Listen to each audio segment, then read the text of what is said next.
इंद्रायणीचं पाणी त्या पहाटेला सोन्यासारखं चमकत होतं आणि त्या पाण्यातून एकामागून एक ताडपत्र तरंगत वर येत होती.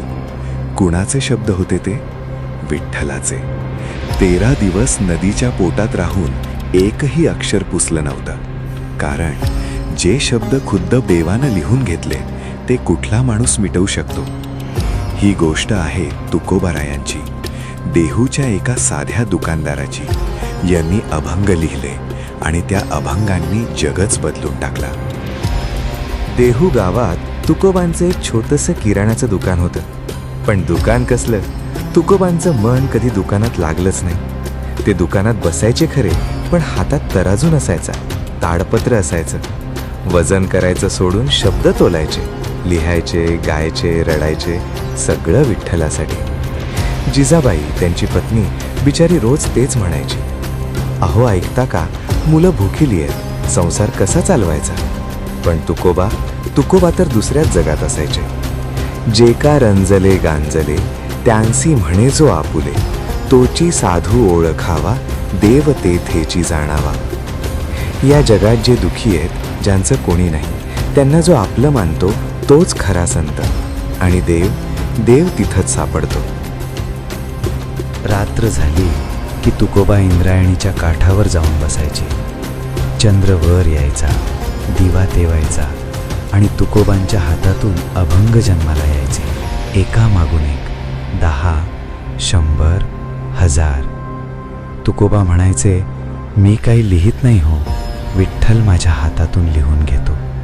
आणि खरंच ते शब्द एवढे सुंदर, एवढे जिवंत होते की ऐकणाऱ्याच्या डोळ्यांत आपोआप पाणी यायचं. वृक्षवल्ली आम्हा सोयरी वनचरे, पक्षीही सुस्वरे आळविती.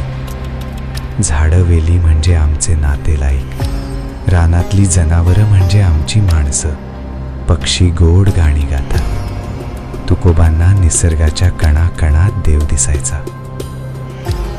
पण जिथं प्रकाश पडतो तिथं सावली पण पडतेच. देहूतल्या काही ब्राह्मणांना तुकोबांचे अभंग अजिबात पचत नव्हते. ते चिडायचे, हा काय शिकला, हा तर साधा दुकानदार, कुठला अधिकार याला देवाविषयी लिहायचा? शास्त्रात लिहिलंय, हा हक्क फक्त आमचा.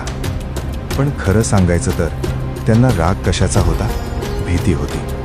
तुकोबांचे साधे सोपे शब्द सामान्य लोकांच्या थेट काळजाला जाऊन भिडायचे. आणि मग त्या ब्राह्मणांचं कर्मकांड, त्यांचा भपका लोकांना फोल वाटायला लागला होता.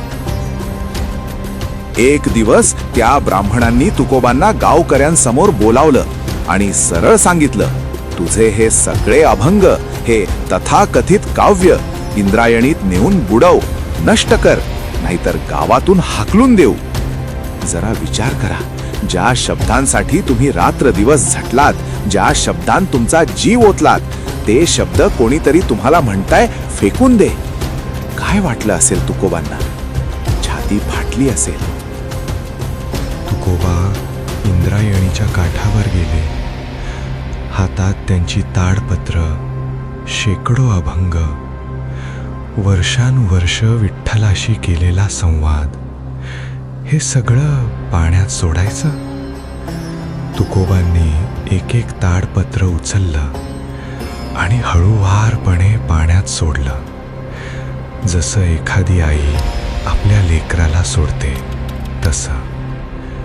डोळ्यांतून अश्रू वाहत होते, ओठ थरथरत होते, पण तोंडात एकच शब्द होता, विठ्ठला, तुझाच होतं हे सारं, तूच दिलंस, तूच घेतलंस, तुझी मर्जी. पाण्यानं ते अभंग गिळंकृत केले.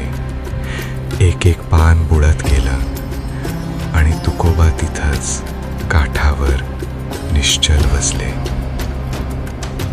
तुकोबा तिथंच बसून राहिले. 1 दिवस, 2, 3, 4. अन्नाचा कण नाही, पाण्याचा थेंब नाही, फक्त एकच हाक, विठ्ठला, तू माझ्या शब्दांचा स्वीकार कर, ते तुझेच होते. पाऊस आला, ऊन तापलं, लोक आले गेले, जिजाबाई रडत आली, अहो चला ना घरी. पण तुकोबा हलले नाहीत. 7वा दिवस गेला, 10वा, 12वा. शरीर सुकत चाललं होतं, पण आत्मा आत्मा भगभगत होता. विठ्ठलाच्या नावाच्या ज्वालेनं तुकोबांनी स्वतःला अगदी पूर्णपणे देवाच्या हवाली केलं होतं.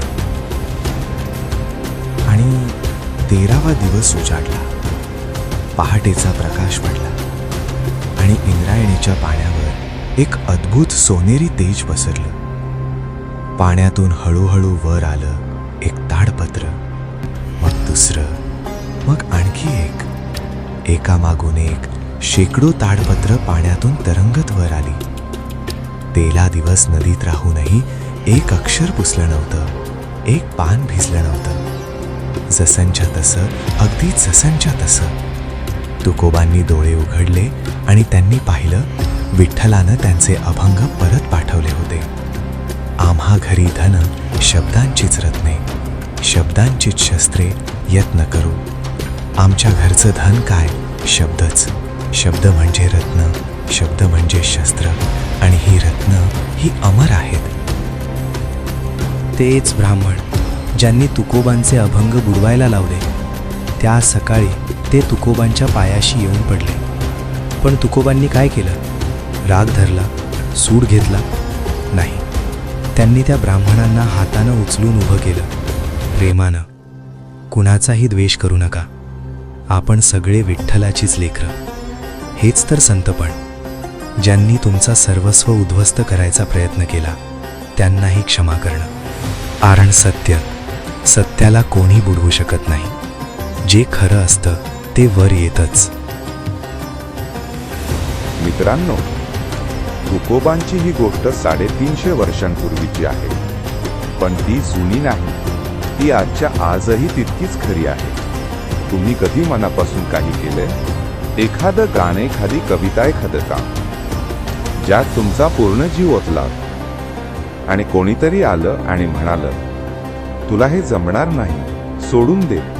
कोणी तुमचं स्वप्न मोडायचा प्रयत्न केला तर एक गोष्ट लक्षात ठेवा, जे मनापासून केलेलं असतं, जे खऱ्या भावनेतून आलेलं असतं, ते कोणीही मिटवू शकत नाही. ते 13 दिवसांनी परत येईल, 13 महिन्यांनी किंवा 13 वर्षांनी, पण ते परत येणारच. अभंग अमर झालेवाचे विठ्ठल विठ्ठल. तुका म्हणे माझी कीर्ती पुढे बोले. अभंग अमर झाले आणि आज 350 वर्षांनंतर ते तुमच्या आमच्या मनाला भिडतात. ही कथा तुम्हाला भावली असेल तर तुमच्या जवळच्या लोकांपर्यंत पोहोचवा. वेव्स ऑफ विजडमला लाईक करा, शेअर करा आणि सबस्क्राईब करा. अशाच कथा ऐकण्यासाठी